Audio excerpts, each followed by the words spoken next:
Once upon a time, a certain tradesman was leading a caravan to another country to sell his goods. Along the way, they came to the edge of a severe hot sand desert. They asked about and found that during the daytime, the sun heats up the fine sand until it's as hot as charcoal. So, no one can walk on it, not even bullocks or camels. So, the caravan leader hired a desert guide, one who could follow the stars. So, they could travel only at night when the sand cools down. They began the dangerous nighttime journey across the desert.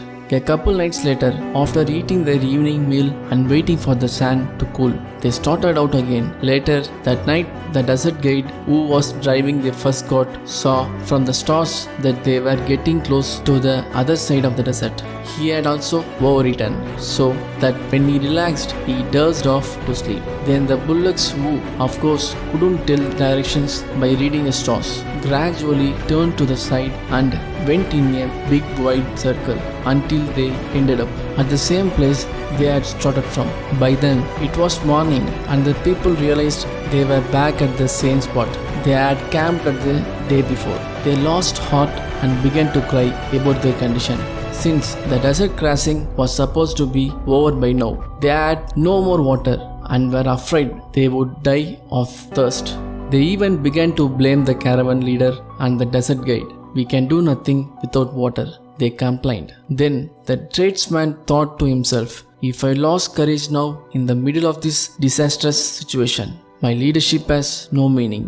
If I fall to weeping and regretting this misfortune and do nothing, all these goods and bullocks and even the lives of the people, including myself, may be lost. I must be energetic and face the situation." So he began walking back and forth, trying to think out a plan to save them all. Remaining alert, out of the corner of his eye, he noticed a small clump of grass. He thought without water, no plant could live in this desert. So he called over the most energetic of his fellow travelers and asked them to dig up the ground on that very spot. They dug, and after a while they got down a large stone. Seeing it, they stopped and began to blame the leader again, saying, "This effort is useless. We are just wasting our time." But the tradesman replied, No, my friends.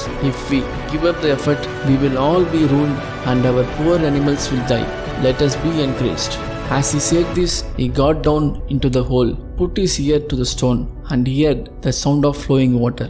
Immediately, he called over a boy who had been digging and said, "If you give up, we will all perish. So take this heavy hammer and strike the rock." The boy lifted the hammer over his head and hit the rock as hard as he could. And he himself was the most surprised when the rock split in two and might flow of water gushed out from under it. Suddenly, all the people were overjoyed. They drank and bathed and washed the animals and cooked their food and ate. Before they left, they raised a high banner so that other travelers could see it from afar and come to the new spring in the middle of the hot sand desert. Then they continued on safely to the end of their journey. In our life, don't give up too easily. Keep on trying until you reach the goal.